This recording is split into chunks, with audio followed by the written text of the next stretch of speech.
When the soul reaches a place where its longing has no voice and its strength quietly disappears, a hidden movement begins from the realm you cannot see. Without effort, without calling, without even awareness, your heart becomes the destination of a mercy that has been approaching long before your weakness appeared. Ibn Arabi describes a nearness that awakens not because you are seeking, but because Allah desires to lift a servant who has lost the ability to lift themselves. He places reminders in your path, healing in your silence, and gentle guidance in the spaces where your prayers have not yet formed. You may feel unmoving, uncertain, disconnected, yet the unseen wraps around you with a tenderness that does not wait for strength, a closeness that does not require clarity, and a love that reaches even the corners of your doubt. Distance becomes an illusion when the one you thought you were searching for is already reaching toward you. When the heart sinks into a stillness it cannot escape, a quiet unfolding begins inside you. What appears to be paralysis is often the soul pausing long enough to feel a nearness it once hurried past.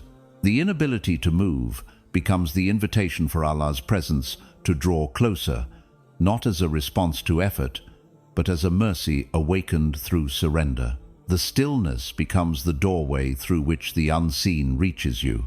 In that unmoving state, the layers of noise that once filled your mind begin to soften. You may not feel clarity, but you feel the weight shifting in ways you cannot explain. This is the sign of a mercy approaching without sound, touching the heart gently so it won't break further. Divine nearness does not announce itself with grandeur. It enters through the silence your struggle created. The heart often resists stillness because it fears what it will feel there. Yet when movement becomes impossible, the heart has no choice but to rest in its vulnerability. In that vulnerability, something sacred awakens. It is the awareness that you are being held, even when you lack the strength to rise. Ibn Arabi describes this as the moment when the soul is lifted by a presence it cannot yet perceive. As the nearness deepens, your breath begins to feel different. It flows as though guided by a rhythm not your own. What once felt tight now loosens slightly, creating space for ease to enter. This easing is not from your effort. It is the gentle effect of divine closeness settling into your inner world, preparing the heart to heal. The mind may still feel clouded, yet beneath the confusion, a subtle warmth begins to form.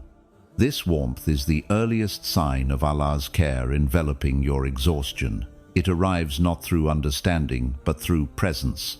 You may not grasp why you feel it, but its comfort is undeniable proof that you are not abandoned in your stillness.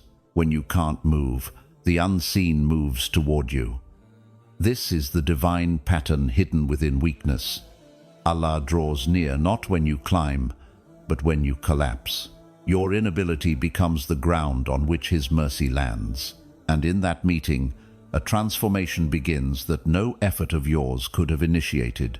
The heart starts to sense a new rhythm guiding its inner currents.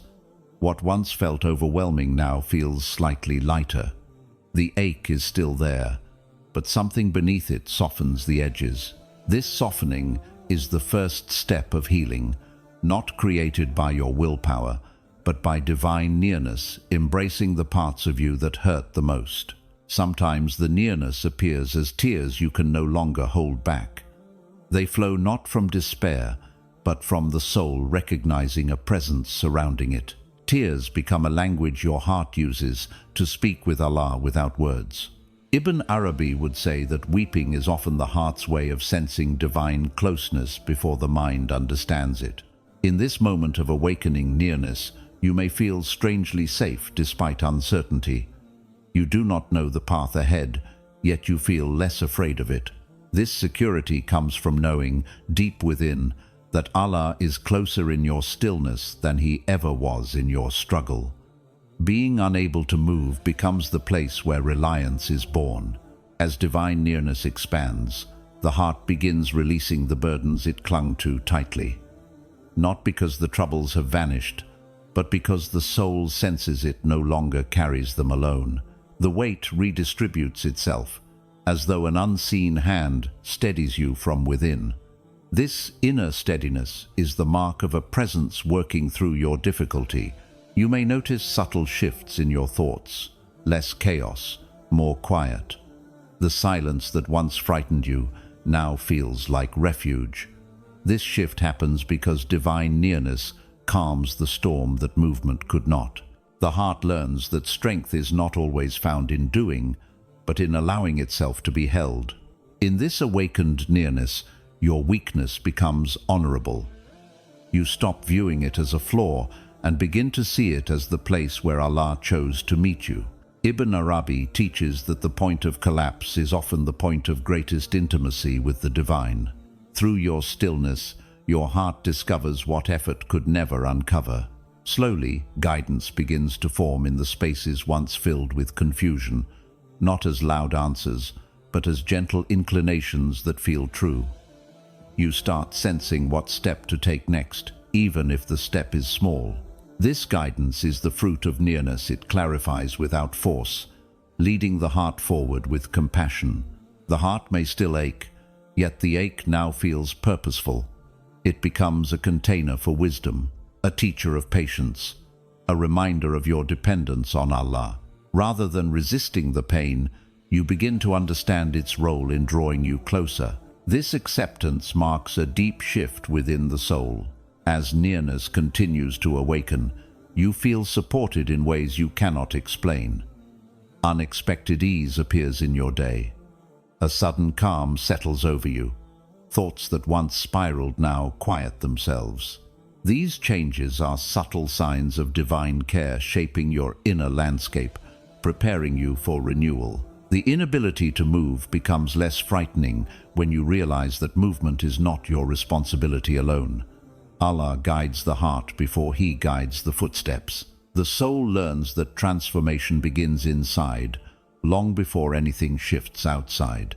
Your stillness becomes a sacred space of preparation. You may feel a growing trust emerging from within. Not forced trust, but natural trust, born from experiencing divine closeness firsthand. This trust anchors the heart, teaching it that even in immobility, it is not stranded. The one who draws near is also the one who will guide you forward when the time is right. As this nearness settles deeply, the heart becomes more spacious. It holds pain without drowning, carries uncertainty without breaking, and welcomes hope even in darkness. This expansion is the direct effect of divine presence. It reshapes the heart from the inside out. In the final stages of this awakening, you begin to see yourself differently. You realize that your inability to move was not a setback, it was a turning point, a moment where Allah chose to meet you in the most intimate way, without conditions or effort. Your stillness became the sacred ground where His closeness unfolded. And from this place of divine nearness, the heart begins to rise not through its own strength, but through the one who met you when you could not move. The rise is gentle, steady, and guided. It carries the imprint of a mercy that awakened precisely when you felt furthest from it. Confusion often settles over the heart like a fog, blurring every path it once trusted. Silence grows around it, not the peaceful kind, but the kind that feels heavy and unanswered. Yet beneath that thickness, something unseen begins moving toward the soul. Mercy does not wait for clarity. It travels through the very confusion that overwhelms you. It finds the heart, not by sight, but by need. When the soul feels lost, it imagines itself drifting far from Allah. But Ibn Arabi teaches that what seems like distance is only the veil of perception. Mercy approaches even when you cannot feel it, slipping through the cracks of your uncertainty. Confusion becomes the terrain through which compassion walks, seeking out the places where your strength has dimmed. Often, the silence that surrounds you is misunderstood. It feels empty, lifeless, cold. Yet this silence is fertile ground for divine nearness. Mercy does not require noise to arrive. It prefers the quiet, because the quiet softens the heart enough for it to receive what effort cannot summon. What you call abandonment may be the space mercy needs to reach you. As the heart grows weary, confusion deepens, making it difficult to distinguish fear from guidance. But within that blurring, mercy works slowly. It rearranges emotions you cannot manage, calms thoughts you cannot quiet, and prepares the soul to see what it could not see while it was striving. Mercy finds you not after confusion, but inside it. There are times when the soul feels so hidden that even prayer becomes faint. Words do not rise, tears do not flow, and intention feels distant. Yet mercy knows how to locate a heart that has forgotten how to call. Ibn Arabi would say that mercy recognizes the soul by its wounds, not its words. Your silence does not diminish its reach. The deepest confusion often makes the heart feel unworthy of divine attention. But this is precisely why mercy seeks it out. Mercy is not drawn to perfection, it is drawn to incompleteness. The cracks in your certainty become the openings where divine tenderness enters. Your weakness attracts what your strength could never hold. Silence, though heavy, becomes the sacred corridor through which mercy travels. While your mind struggles, your soul is being soothed. While your thoughts fall apart, your inner world is being rebuilt. Nothing in the unseen is ever still. Even in your numbness, divine care is working quietly, shaping what you will one day understand. Sometimes mercy arrives disguised as a shift in perspective, a sudden moment where confusion feels lighter or where silence becomes tolerable. You may not even notice it at first, but the heart senses it unmistakably. This is the gentle touch of the unseen, softly rearranging what had collapsed inside you. In the heart's darkest fog, mercy becomes the lantern you did not realize had been lit. Its glow is faint at first, barely enough to guide a single step. Yet it grows with every breath that surrenders, every fear that loosens, every moment you stop fighting the confusion and simply sit with it. The sitting becomes the invitation. Confusion often brings a kind of stillness that the soul resists. But this stillness is where mercy begins its tender work. It cleans the cluttered pathways of thought, removes the weight of expectations, and prepares the heart for clarity that has not yet arrived. The clearing happens long before the understanding. Mercy does not rush. It knows the heart must be approached gently, especially when it is fragile beneath silence.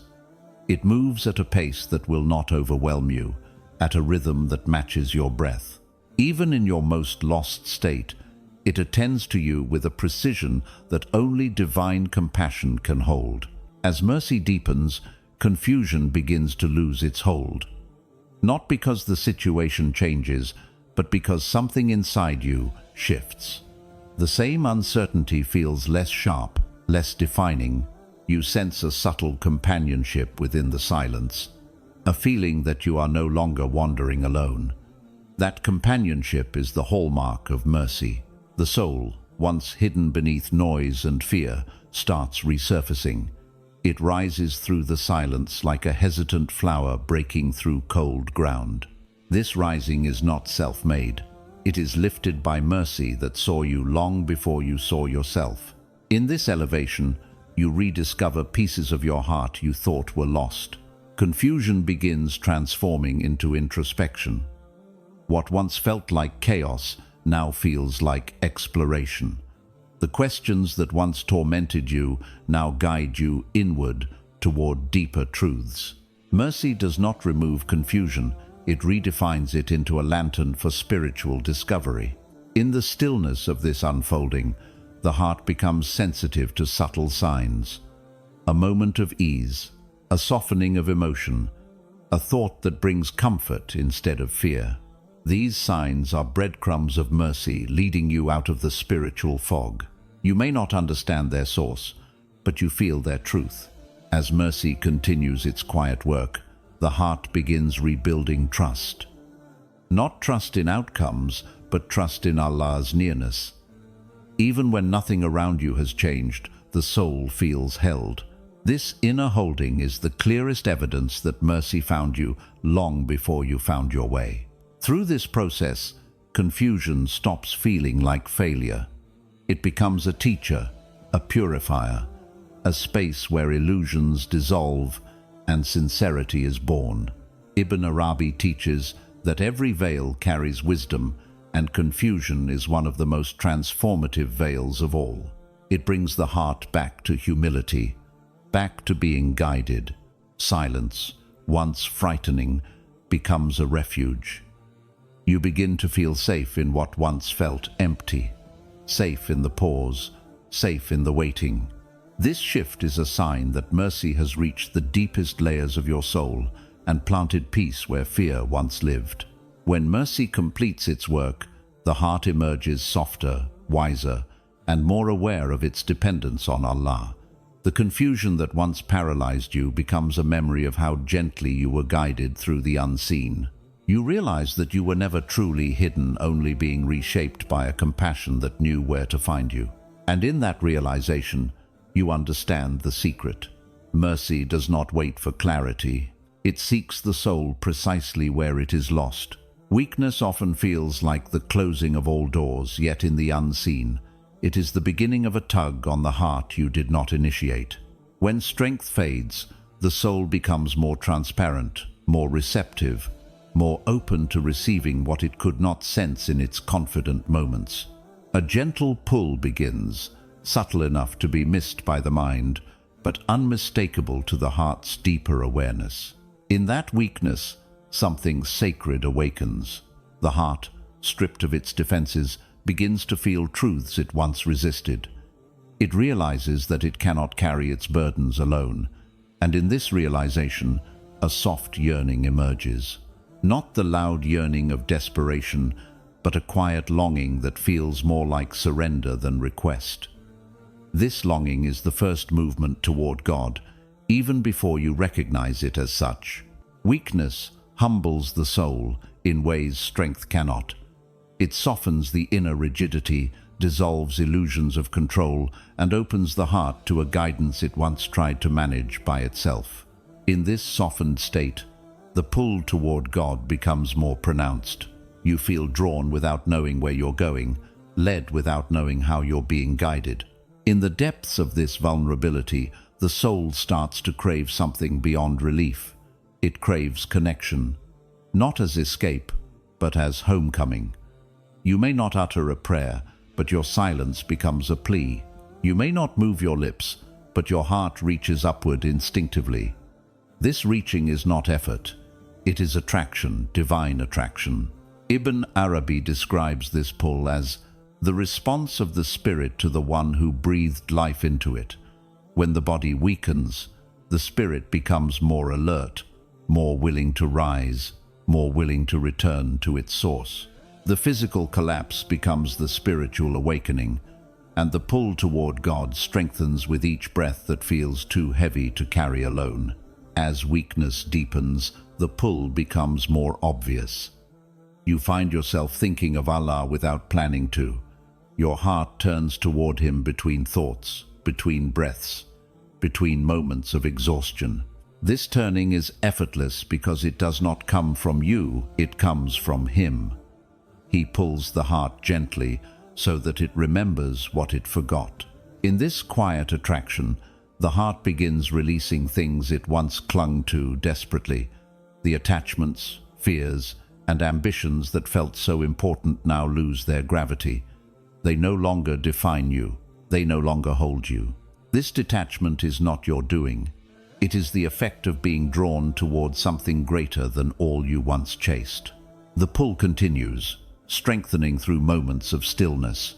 In the spaces where words fail, where tears refuse to fall, where confusion dims everything, the soul senses a presence guiding it through the inner fog.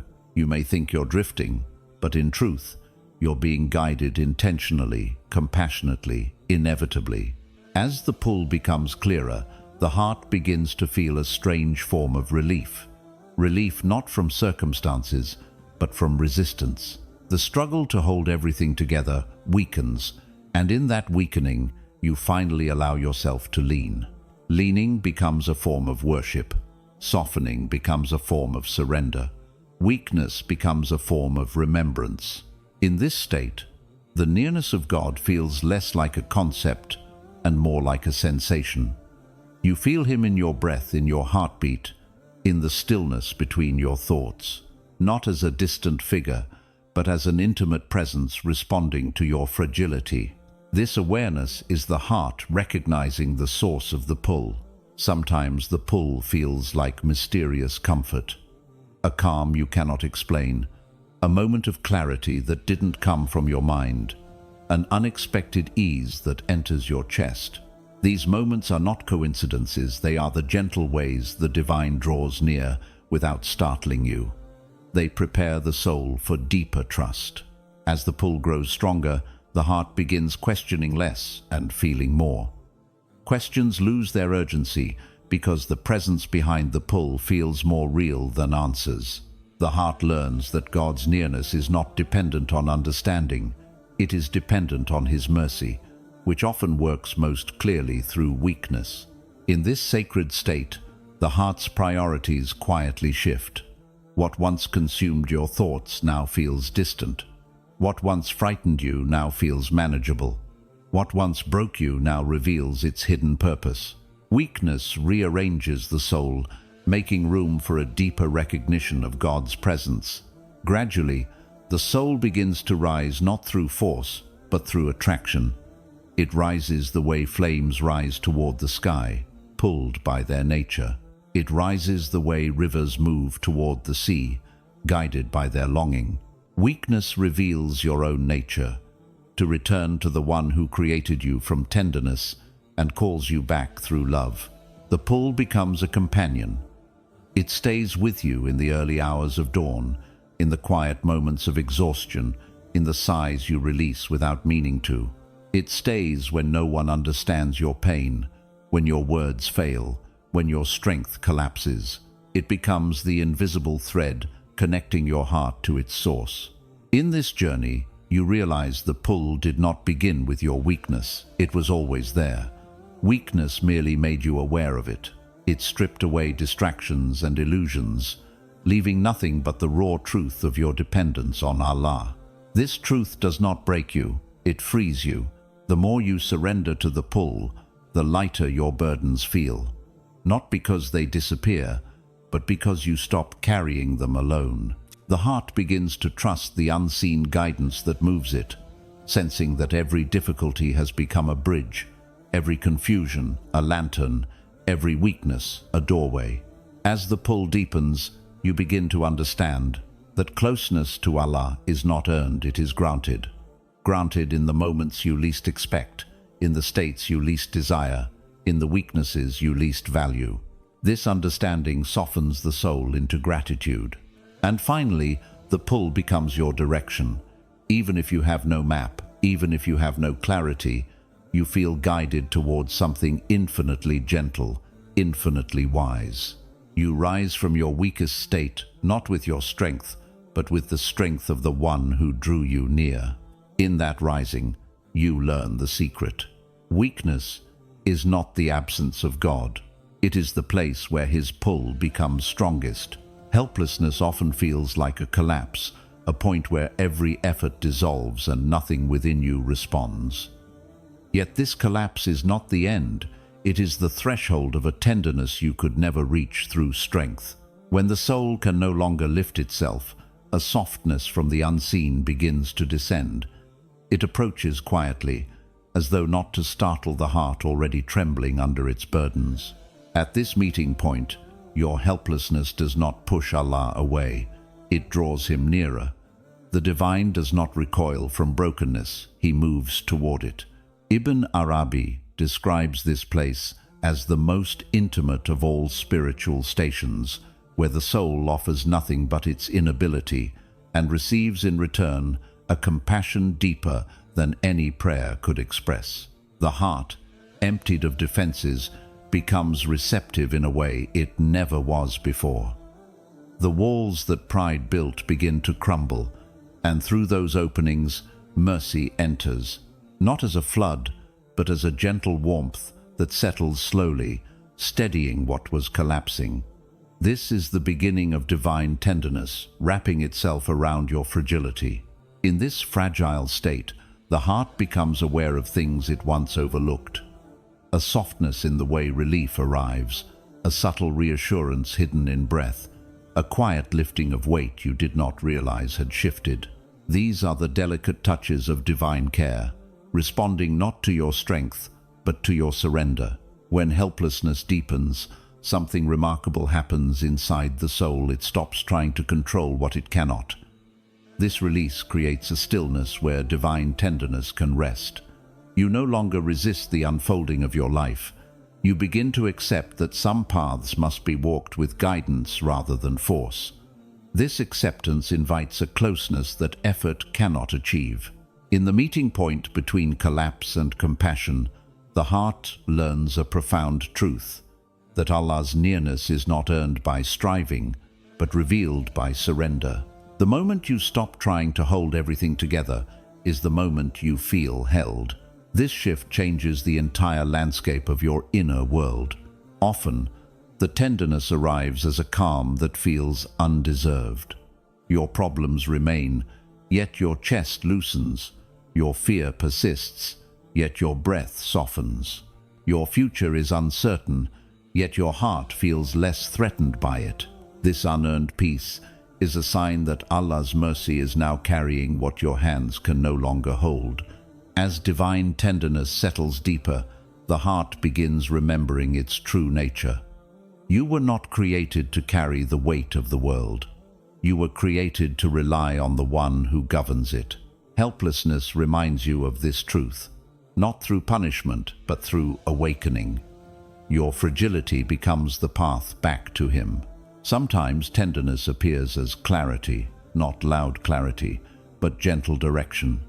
A thought that soothes rather than spirals, a realization that brings ease instead of fear, a new perspective that feels like a gift from beyond your own mind. These moments are signs that divine nearness is now shaping your inner landscape. In this sacred meeting, tears may come not from despair, but from relief. The heart cries because it senses it is no longer alone. It feels seen in its struggle, understood in its silence, held in its collapse. Ibn Arabi teaches that tears shed in this state are a sign of the spirit recognizing divine tenderness before the mind names it. As tenderness deepens, the burden does not vanish, but its meaning transforms. You begin to see wisdom in what once felt unbearable. You sense purpose in what once felt pointless. The heart learns that difficulty was not a punishment, it was a doorway into divine compassion. This realization is the first rise from helplessness. The heart becomes softer, more humble, more willing to receive guidance. Pride dissolves, leaving room for sincerity. Expectations fade, leaving room for trust. Fear loosens its grip, leaving room for hope. This softening is not weakness, it is preparation for a deeper intimacy with Allah. In the quiet of this transformation, the heart feels a companionship unlike any other. Not the companionship of words, but of presence. Not one that needs explanations, but one that understands without being asked. It is the companionship of the one who knows your deepest needs before you speak them. As tenderness continues its work, the soul begins regaining strength, not the old strength built on control, but a new strength built on trust. You rise gently, not through force, but through support. Your steps feel guided, your thoughts feel lighter, and the world feels less overwhelming. This is how divine mercy resurrects a weary heart. In this meeting point, bitterness dissolves. You begin to forgive life for its harshness, yourself for your limitations, and the world for its unpredictability. Tenderness rewrites the narrative of your suffering, showing you that every painful moment was leading you to this sacred encounter. Gratitude quietly returns. Not gratitude for what went right, but gratitude for what broke you open. Helplessness becomes something you no longer fear, because you now understand it as the pathway through which Allah draws closest. This understanding changes everything. As you rise from this inner encounter, you carry a new awareness that you were never abandoned in your struggle. You were being prepared, softened, emptied, so that divine tenderness could fill you. Your helplessness was the invitation. His mercy was the response. The heart, once trembling, now beats with steadiness. Not because life is easier, but because you no longer face it alone. You walk with the awareness of a presence that meets you exactly where you collapse and lifts you with a love that surpasses understanding. And in the quiet after all this, you realize the truth Ibn Arabi hinted at. The closest place to Allah is not in your strength, but in your helplessness, where His tenderness finally reaches you. When you feel unable to search, unable to rise, unable to call, do not think you have fallen away. It is in this stillness that Allah's nearness becomes most tender, most present, most real. You were never expected to reach Him by your strength. You were only meant to open the space where His mercy could find you. And when your heart finally sees that the one you thought you were seeking was already moving toward you, a new peace settles inside you. A peace born not from effort, but from being gathered by the One who never lets a lost soul remain lost.